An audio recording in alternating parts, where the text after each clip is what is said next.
दोस्तों, जिस तरह से इजराइल ईरान का युद्ध चल रहा है, आप सभी इससे भली भांति हैं। मेरे पिछले वीडियो में आपने इसके बारे में जान लिया होगा, समझ लिया होगा। अब इसकी ताज़ा अपडेट क्या है इस युद्ध की, उसके ऊपर हम आज चर्चा करते हैं। तो ताज़ा अपडेट ये है कि अमेरिका ने कहा है कि मैं सबको 30 दिन का समय देता हूं कि जितने भी एलपीजी पेट्रोलियम के जहाज़ वहां पर जो फंसे हुए हैं उनको सबको निकाल लिया जाए, ऐसा ट्रंप का कहना है। तो आने वाले समय में हमें राहत मिलने वाली कि एलपीजी पेट्रोलियम की किसी प्रकार की कोई समस्या न होगी। जिस प्रकार से भारत में हाहाकार मचा हुआ है गैस को लेकर के, हालांकि कुछ लोग ऐसे हैं कि उनको आवश्यकता एक सिलेंडर की है, लेकिन वो 10-10 सिलेंडर पहले ही जमा कर रहे हैं, क्योंकि ऐसी अफवाह फैल गई भी आने वाले समय में गैस की किल्लत हो सकती है। लेकिन ये शहरों में ही किल्लत है, गाँव में हो नहीं सकती। गाँव में तो लोगों के पास 1 साल तक गैस भी नहीं पहुँचे, तब भी गाँव में कोई समस्या नहीं है, वो चूल्हे पर आसानी से रोटी बना सकते हैं। लेकिन ट्रंप ने ऐसा क्यों कहा है कि वो 30 दिन के लिए सबको समय दे रहा है? तो इस पर हम आगे चर्चा करें उससे पहले जो मेरे नए व्यूवर्स हैं, मेरे चैनल को सब्सक्राइब कर लें। पुराने जो मेरे व्यूवर्स हैं, मेरे वीडियो को देख रहे हैं, तो लाइक करें, कमेंट करें। तो दोस्तों, बात करते हैं ईरान इजराइल अमेरिका के युद्ध की। तो भविष्य में क्या हो रहा है या क्या हो सकता है, वर्तमान में क्या चल रहा है। तो ट्रंप ने जैसा सोचा था कि ईरान जल्दी हार मान लेगा, वो जल्दी घुटने टेक देगा और उसके जितने भी पेट्रोलियम के कुएं हैं, फैक्ट्री हैं, जो भी संसाधन है उनके ऊपर वो कब्जा कर लेगा, लेकिन ऐसा नहीं हुआ। अब अमेरिका परेशान हो गया है। वो अपने नाटो के जो देश हैं, सहयोगी देश हैं, उनसे सहायता मांग रहा है कि भाई आप मेरी सहायता करो। लेकिन वो सहायता देने को तैयार है, लेकिन वो किस आधार पे सहायता दें। उनको बार बार कह रहा है कि आपके ऊपर संकट आएगा तो मैं आपका सहयोग नहीं करूंगा, ऐसा ट्रंप बार बार नाटो देश के सदस्यों को कह रहा है। उसके साथ साथ जो ईरान है वो लगातार अपना संघर्ष जारी रख रहा है।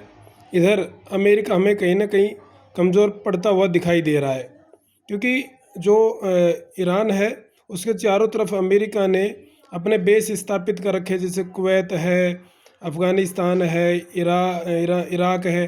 तो उनमें उनकी जगहों का इस्तेमाल करके फिर वो वहाँ से हमले करता है। वैसे हम एक तरफ देखते हैं तो ईरान की और अमेरिका की दूरी काफ़ी दूर है, लेकिन वो इन देशों के बेस से इस्तेमाल करके उन जगहों को किराए पर ले रखा है उसने, उनका इस्तेमाल करता है और वहाँ से उसके ऊपर ईरान पर हमला करता है।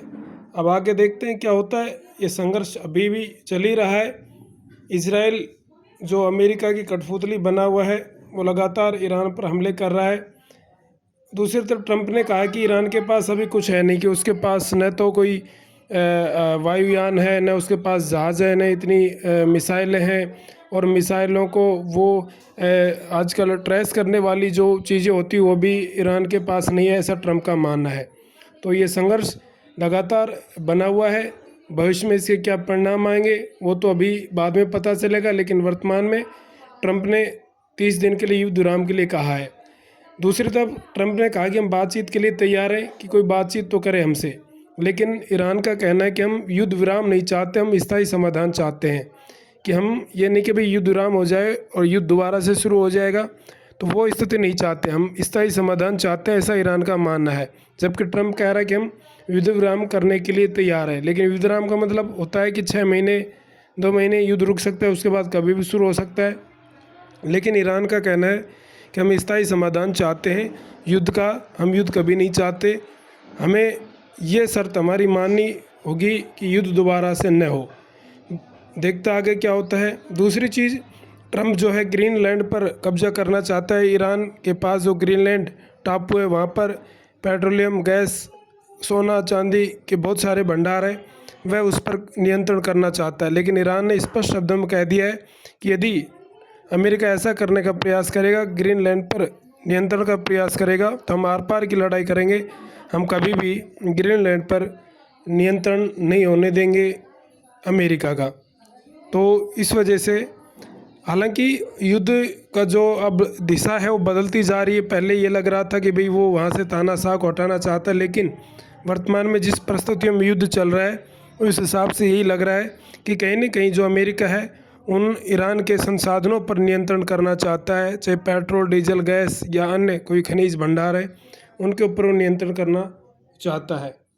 तो दोस्तों बने रहिए मेरे साथ इस तरह की ताज़ा अपडेट के लिए। जिन्होंने मेरा चैनल सब्सक्राइब नहीं किया, मेरे चैनल को सब्सक्राइब करें। वीडियो अच्छा लगे तो लाइक करें, कमेंट करें। नमस्कार, मिलते हैं फिर से अगले वीडियो में।